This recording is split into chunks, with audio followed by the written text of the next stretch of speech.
जर तुमचा किंवा तुमच्या परिचयामध्ये कोणाचा जर इलेक्ट्रिशियनमध्ये ITI झालेला असेल आणि अप्रेंटिसशिप करायची असेल तेही महापारेषणमध्ये, तर आवर्जून त्यांना या व्हिडिओला काय करा, शेअर करा, जेणेकरून त्यांना त्याची मदत व्हायला हवी. तर नेमकी अप्रेंटिसशिप कुठची आहे, तर ती आहे महापारेषणची. लोकेशन आहे चंद्रपूर आणि गडचिरोली. एकूण पदे जर बघितले तर 43 पदे आहेत. फॉर्म 2 पद्धतीने भरायचे, एक ऑनलाईन आणि ऑफलाईन दोन्ही भरायचे आहे.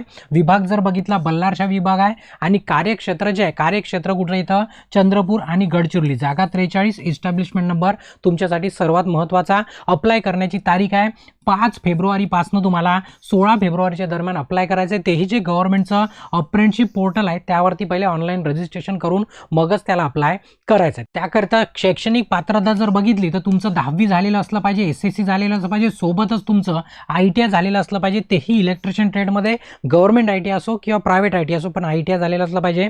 NCVTचं कागदपत्र तुम्हाला 10वीची मार्कशीट, ITIची मार्कशीट, 10वीचा डिप्लोमा, ITIचा डिप्लोमा, तुमचं कास्ट सर्टिफिकेट, तुमचं डोमेसेल आणि आधार कार्ड, हे सर्व महत्त्वाची तुम्हाला कागदपत्रे तिथे जोडावे लागतील. आणि जर वयोमर्यादा बघितली तर कमीत कमी 18 वर्ष पूर्ण असले पाहिजे आणि जास्तीत जास्त 38 वर्ष. जर तुम्ही कॅटेगरीमध्ये येत असाल तर तुम्हाला 5 वर्ष काय असणार, शिथिल असणार. आणि तुम्हाला ऑनलाईन अप्लाय केल्याच्या नंतर तुम्हाला ऑफलाईन फॉर्म भरायचा आहे. तो ऑफलाईन फॉर्म जर तुम्हाला डाउनलोड करायचा असेल तर आपलं जे टेलिग्रामचं चॅनल आहे CS लॉन्चपॅडचं, त्यावरती PDF दिलेली आहे, ती डाउनलोड करून तुम्ही प्रिंट काढून घेऊ शकता. आणि ती प्रिंट आणि तुमचे कागदपत्र ते तुम्हाला 27 फेब्रुवारीपर्यंत हे जे कार्यालय आहे, कार्यालयाचा जो पत्ता आहे बल्लारशा, जिल्हा चंद्रपूर, इथे काय करायचं, पोस्टाने किंवा स्वहस्ते स्वतः तुम्हाला नेऊन काय करायचं आहे, सबमिट करायचं आहे. आणि याचा डिटेल जर तुम्हाला व्हिडिओ बघायचा असेल तर आपलं जे CS लॉन्चपॅडचं YouTube चॅनल आहे त्या YouTube चॅनलला तुम्ही काय करू शकता, भेट देऊ शकता.